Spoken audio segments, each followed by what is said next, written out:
Welcome to unsolved mysteries. तो दोस्तों, आज के इस वीडियो में हम और आप मिलकर बात करने जा रहे हैं one of the most controversial band on most of the countries never release on cinemas American whole nation completely against this movie. People protest against this movie because their parents don't want to watch their kids see this movie, but still alive through the internet, quite ahead of their own time, coming of ages. साल 2002 में आई American erotic indie teen exploitation drama Ken Park movie के बारे में बात करेंगे, जिसको direct किया था लैरी क्लार्क ने। बेसिकली इस मूवी के अंदर हमको 4 फैमिली के टीनेज हाई स्कूल बच्चों की स्टोरीज के बारे में बताया गया है, जो कि कोई नॉर्मल सी आम सुनने वाली स्टोरीज नहीं है, बिकॉज उन स्टोरीज के अंदर हमको टैबू, ऑडियस, एपोरेंस, डिटेस्टेशन, अनऑटरेबल एंड बेरेबल के बारे में बताया गया है, जिनमें से मैंने आप सभी के लिए इन 4 स्टोरीज में से सिर्फ 3 स्टोरीज पिक करी हैं। बाकी बची वो लास्ट स्टोरी जिसको मैं कवर नहीं कर रहा, तो उसके बारे में मैं आपसे वीडियो के एंड में डिस्कस करते हुए बात करूंगा। तो अब बिना और टाइम वेस्ट किए चलते हैं सीधा वीडियो के तरफ।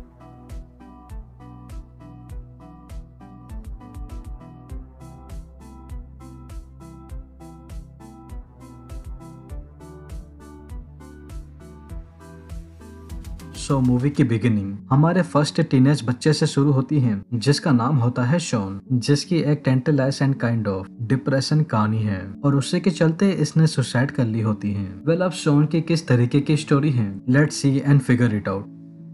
ऑल राइट, हमारी स्टोरी की शुरुआत 17 साल के शॉन को ही दिखाकर होती है, जो कि नेचर से शाय एंड इंट्रोवर्जन टाइप का बंदा था बचपन से ही। आफ्टर हिज पेरेंट्स डाई इन ए ट्रेजिक कार एक्सीडेंट अमेरिका के एक स्टेट कैलिफोर्निया के सेंट पीटर ऑफन हाउस में रिया करता था, जहाँ पर इस ऑफन हाउस में रहने वाले इसके रूममेट्स एंड स्कूल के कुछ फ्रेंड्स, इनफैक्ट इस ऑफन की मॉडर्न जो कि काफी ओल्ड थी, वो भी बेसिकली इसको बुली करते हुए हैरास्ट कर सभी ही स्टूडेंट्स के सामने हर दिन एवरी मोमेंट शॉन के skinny, thin as rag physique and scraggy unattractive body को देख इसके गे होमो होने का मजाक बनाते थे, सिर्फ इसकी अपीयरेंस एंड पर्सनालिटी को देखकर। और इसी के चलते शॉन की गर्लफ्रेंड मेरी ने भी ठीक एक हफ्ते पहले उससे अपना 2 साल पुराना रिलेशनशिप भी तोड़ दिया था, क्योंकि मेरे को भी समहाउ ऐसा लगता था कि शॉन कहीं न कहीं गे है, सिर्फ कुछ रूमर और फेक अनरियलिस्टिक बातों को सुनकर, जो कि स्कूल के बच्चों ने इसके बारे में फैला रखी थी, क्योंकि न ही तो शॉन कोई गे था और ना ही कोई होमो, और अब बस उसी ही रीजन से कोई भी लड़की अब शॉन से दोस्ती करना नहीं चाहती थी। तो अब हर दिन इस तरीके की बातें और चीजों को सुन शॉन बहुत ही ज्यादा मेंटल एंजाइटी, एप्रहेंशन, पेटुबेशन, अनइजीनेस और काफी हद तक डिप्रेशन में चले गया था, जिसके पास अब ना कोई फ्रेंड और ना कोई फैमिली थी जिनसे ये अपने इस इश्यू के बारे में साथ बैठकर बात कर सके। ये अब अपनी पर्सनालिटी और अपनी थिन बॉडी से परेशान होकर सुसाइड करने का मन बना लेता है, क्योंकि इसको अब अपनी लाइफ में और कोई रास्ता नजर नहीं आ रहा था सिवाय लोगों के इसकी बॉडी के ऊपर अनरेलेवेंट क्रिटिसाइज के, जिनको ये सुबह शाम सुन सुनकर फाइनली अंदर से फ्रस्ट्रेट हो चुका था। तो बस अब होना क्या था, शॉन के अपने रूम में आकर रूम के डोर को बंद कर पास ही में पड़ी एक बड़ी सी रस्सी को देख इसको इसे ही दरवाजे के अंदर फंसा कर अपने गले को बुरी तरीके से चौक कर खुद को ही एक दर्दनाक मौत देकर मार डालता है। और बस हमारी ये स्टोरी कुछ लोगों द्वारा हरास्ट कर उन पे बने मजाक के जरिए किसी की पर्सनालिटी, फिजिकल अपीयरेंस को काइंड ऑफ बुली करते हुए टारगेट कर एक टीनेज बच्चे की मौत के साथ एक इधर ही एंड हो जाती है। एनीवेज, अब हम चलते हैं हमारी नेक्स्ट स्टोरी की तरफ, जो कि एक कल्ट नाम के टीनेज बच्चे के ऊपर है, जिसकी कहानी का नाम होता है badly intention at your step mom, जो कि एक टेबू स्टोरी है। वेल, अब कल्ट की किस तरीके की स्टोरी है, let's see and figure it out. Story की स्टार्टिंग 18 साल के हाई स्कूल टीनेज बच्चे कल्ट को ही दिखाकर होती हैं, जिसके फादर मैथ्यू ने एक नेटली नाम की लड़की से after cult mother death from the cancer कुछ 6-7 महीने पहले शादी की होती हैं, जो कि कल्ट से लगभग सिर्फ 5-6 साल ही बड़ी थी, ताकि कल्ट और उसकी छोटी सिस्टर मैरी को अपनी रियल मॉम के ना होने का गम महसूस ना हो।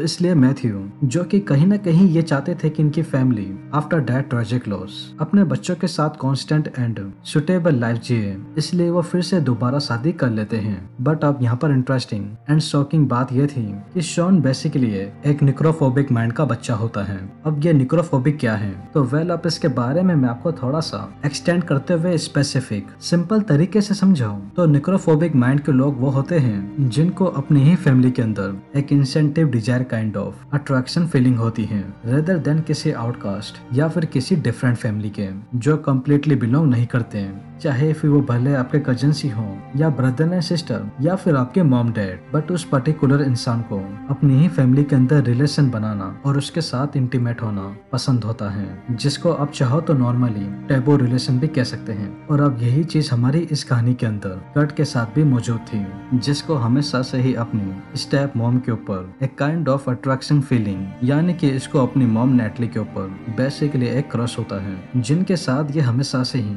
इंटीमेट होना चाहता था। अब हैरान कर देने वाली बात यह थी कि मैथ्यू यानी कि कर्ट के डैड को अपने बेटे के इस निक्रोफोबिक वाली बात से बिल्कुल ही अनजान थे। खैर एनीवेज एक दिन मैथ्यू के ऑफिस जाते ही कर्ट ये बस अपने स्कूल से थक कर अपने घर के अंदर ही आया होता है, तो तभी ही ये अपनी मॉम नेटली को अपने रूम के अंदर इसके कपड़े सुखाते थे तुरंत ही पीछे से उनके पास जाकर अचानक से इनके साथ इंटीमेट होने की बातें करता है, कहते हुए कि इसने आज तक किसी भी लड़की के साथ एक किस तक नहीं की है, जो कि एक अमेरिकन किड के लिए पर्सनली बहुत ही डिस्ग्रेसफुल बात है, क्योंकि अभी तक ये अपने हाई स्कूल में किसी लड़की को डेट ही नहीं कर पाया है, तो उसके लिए हुकअप तो बहुत दूर की चीज है। और ये स्टिल एक 18 साल का वर्जिन है और उसके मोस्टली फ्रेंड्स इसका इसी बात का टेज करते हुए मजाक बनाते हैं। तो अब कर्ट की इन वियर्ड बातों को सुन नेटली, जैसा कि हम सभी को बहुत ही अच्छे से पता है कि नेटली कल से बस 4-5 साल ही बड़ी थी, तो ये इसकी इन बातों को अच्छे से सोच समझ कर एडमायर करते हुए अपने बेटे कर्ट को इतना दुखी देख सिर्फ इसको खुश करने के लिए इमीडिएटली इसके साथ इंटीमेट होने के लिए तैयार हो जाती है।